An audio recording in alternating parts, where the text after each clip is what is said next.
welcome to the Recovery Daily Podcast. I'm your host, Rachel Abassi. I'm a grateful recovering alcoholic and stroke survivor. Welcome. Today, I want to talk about judging others and self-awareness and the freedom that comes with letting go of judgments. I don't know if you knew this, but I'm not worthy. I'm not good enough. I'm not pretty enough. I'm not smart enough. And I'm jealous of you. These are all the thoughts that like go through my head when I'm interacting with other people. And I think it makes me a very judgy person. Um, I I was sitting in my meeting this morning, and while somebody was talking, this was the topic. The topic was about judging other people and how um, I'm not eligible to judge other people. Like, why am I judging other people? Do I think I'm perfect, that kind of thing? And it's interesting because as I sat and I thought about it and I was listening to somebody else talk, I noticed I was judging that person while I was listening to them, and I was focused on the topic of judging. And I was like, oh my gosh, it is just deeply seated inside of me to compare myself to other people. And I'm being gentle with myself. I know that everybody's got character defects, and this is one of mine. Um, but and I also know that it comes from an inferiority complex. Like that's what's behind it. And it's something that has th that I've carried with me my whole entire life. So this is the universal truth about being human, that we all have some sort of brokenness, that we are all sick in some way. And I was listening to the church sermon. I've been starting to go to church, and I wasn't able to go on Sunday because I had too much going on. I had a visitor coming and I needed to finish cleaning because the house was in shambles because we just moved, and I'm an overachiever, so everything had to be perfect. Anyway, I listened to the sermon instead last night and I was taking notes. And one of the things that stood out to me was the pastor said that we are all fellow sinners. And what that translated to me was we're all sick in some way. And that's something that I hear in sobriety and that has always stayed with me. And it helps me so much when I get judgy, when I get angry or resentful towards somebody. It helps me to remind myself everyone is sick in some way, that my expectations of somebody else being perfect and not pissing me off are ridiculous. And so that helps me. But I just lost my train of thought. But what it also does is it makes me quietly judge people.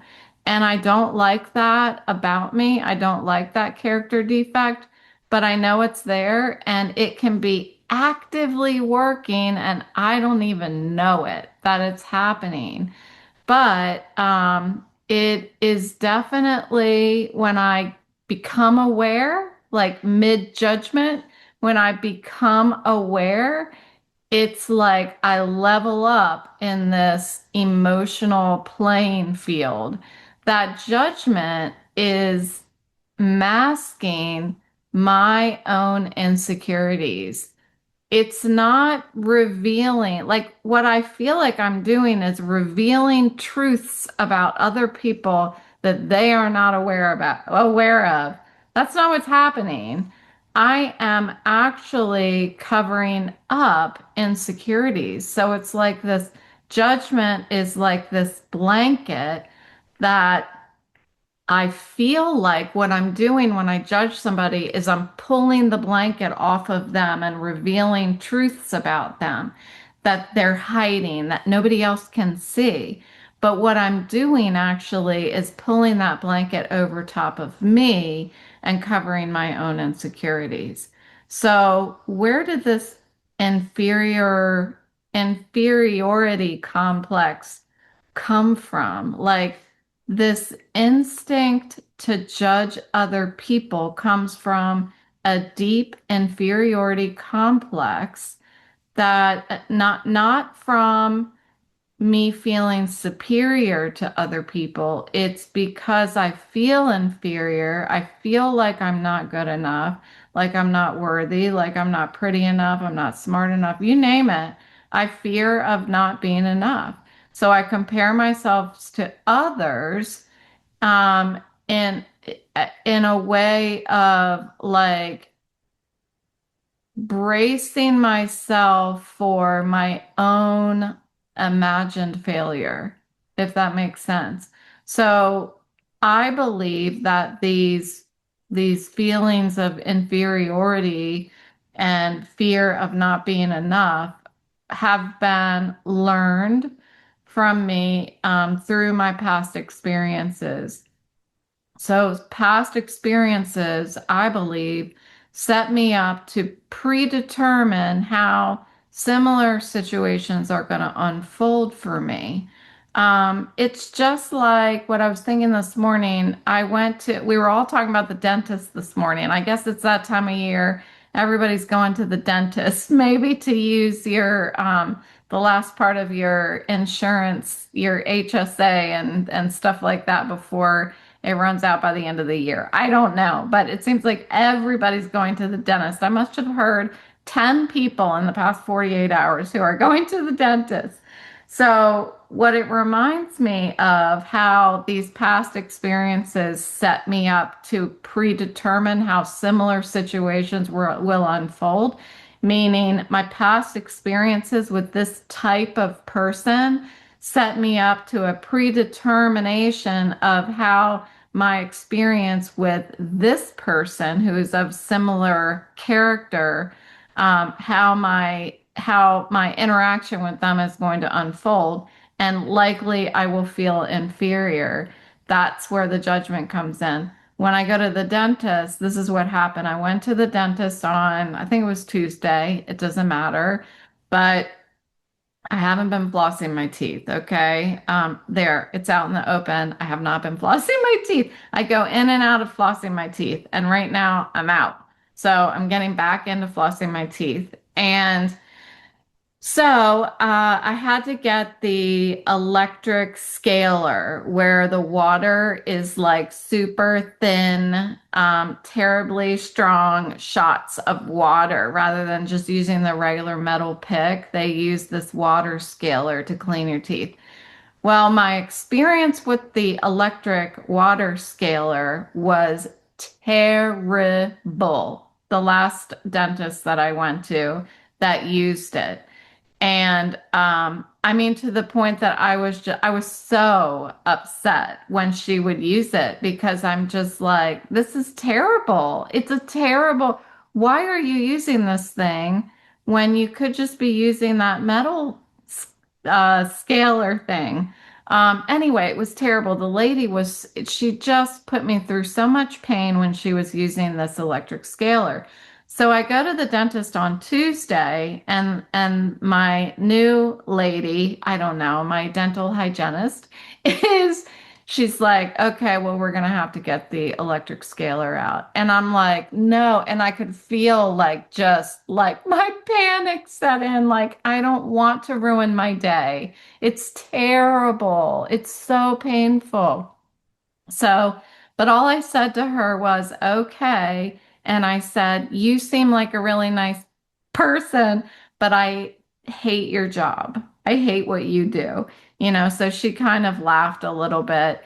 And she got started, but the right before she got started, she said, "All I want you to do is focus on your breathing, breathing through your nose."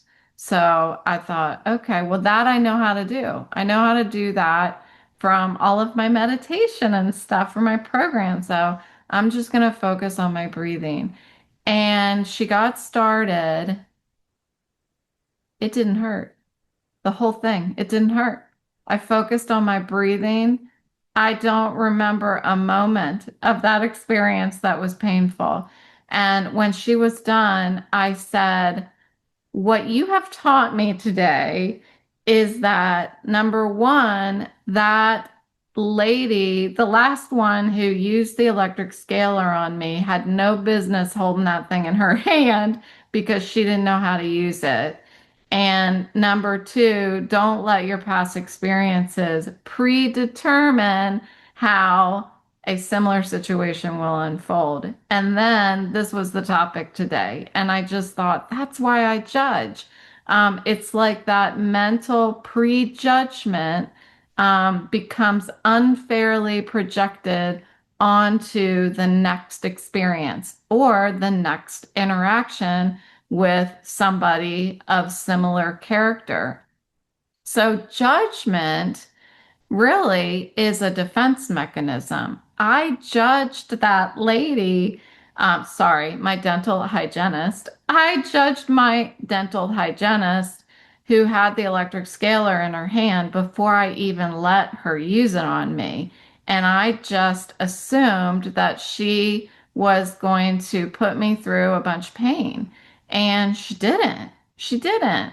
And not only did she not put me through pain, the fact that she told me to focus on breathing through my nose actually made the experience so much more soothing for me. So if I can mentally label someone, then that makes my entire experience different before the experience even starts, if that makes sense. So, how do I get this self-awareness about judgment? Because typically, I mean, always, I wouldn't say typically, always, when I'm judging or about to judge, I have no idea that that's what I'm doing or getting ready to do. So the first step is noticing. I'm judging this person right now. And that's what happened this morning when I was listening to somebody share in my meeting. I thought it's like I snapped into focus and I was like, I am judging this person right now. And I felt ashamed. I felt ashamed. That's what it makes me feel like. So, but that awareness interrupts the autopilot that I'm on of comparison and fear, because it's also fear that I'm not going to measure up. Um, Sometimes it doesn't even make sense. Like, what am I trying to measure up to? Especially in a meeting, what am I trying to measure up to? Do I want to sound more intelligent than the other person, or what is it? But for some reason it happens, and sometimes maybe I don't need to know what fear is underneath it. I just need to catch myself judging. Um, I do think that it's important to understand maybe not the specific fear that is related to the judgment, but what the defect is. The defect is that I'm judging, and it is because of my pride, insecurity, envy, fear. Whichever one it is, it's me feeling insufficient. And so being able to do that and noticing that I'm judging shifts the focus from from looking for the other person's flaws, like trying to pull that blanket off of them and reveal their flaws, and changes the focus from that to focusing on my own inner work. So reframing my judgment into a compassion, really, a self compassion. So if everyone is sick in some way, including me, then judgment softens into understanding, understanding of myself that I've got still got a lot to work on, understanding of the other person. Like, this person is, like the pastor said, my fellow sinner. This person, this other person is my fellow sick person, if you want to put it in terms of my sobriety program. We all act from wounds that we didn't choose in our lifetime. And that is humbling to know. And it would be nice if we're all able to self-reflect and see what actions that we're doing that are born from wounds. But it's hard to do that, especially when there's emotion. It's emotional. Like, because we're acting from wounds, it's emotional, and that emotional side of it is masking that the behavior is even happening. So what I can do though is notice the act of judging, period, like keep it on the surface. Notice the act of judging. I'm doing it. I'm either comparing myself or I'm thinking of how what are they lacking? Like trying to find a flaw in somebody. And I know why I'm doing it because it makes me feel better. When I was working and I had to do public speaking, the the thing that helped me the most in public speaking was to look out into the audience. I mean, you can judge me if you want from that, speaking of judging, but I look out in the audience and look at their flaws. I had to because I felt so unworthy. I wasn't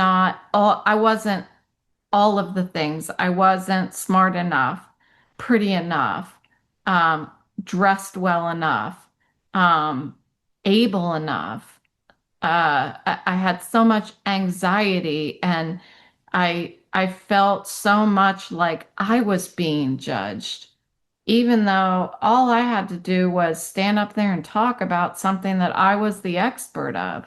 But I just couldn't do it without uncontrollable anxiety. We're talking like my mouth was shaking, my face was shaking, my voice was shaking. Um, I couldn't do it in the beginning without looking out into the audience and looking for other people's flaws. I'm sorry, but that's what I had to do to fight my own anxiety. But over time, I was able to start looking out into the audience through a lens of shared humanity. And it takes a lot of work. I listened to a lot of public speaking self-help books, a lot of them, because I just needed to work on my self-esteem. There's a guy in my meeting every morning who talks a lot about self-esteem, but that role of self-esteem, um, is important in reducing judgment. Healthy self-esteem leaves little room for comparing ourselves to others. So when I feel grounded and secure in my program, and when I am focused on my purpose, then I don't need to measure myself against others. And it's okay to feel whatever I feel. When I do this podcast, if I am focused on my recovery and sharing my experience, strength, and hope, I am not measuring myself against anyone listening. But I can tell you that before I hit record, there's a whole lot of self-esteem challenges before I hit record because I've got these stories in my head and I'm comparing myself to you who are listening, and I don't even know you. I mean, I know many of you, but there's most of you I don't know. And yet I can still compare myself and think I'm not good enough.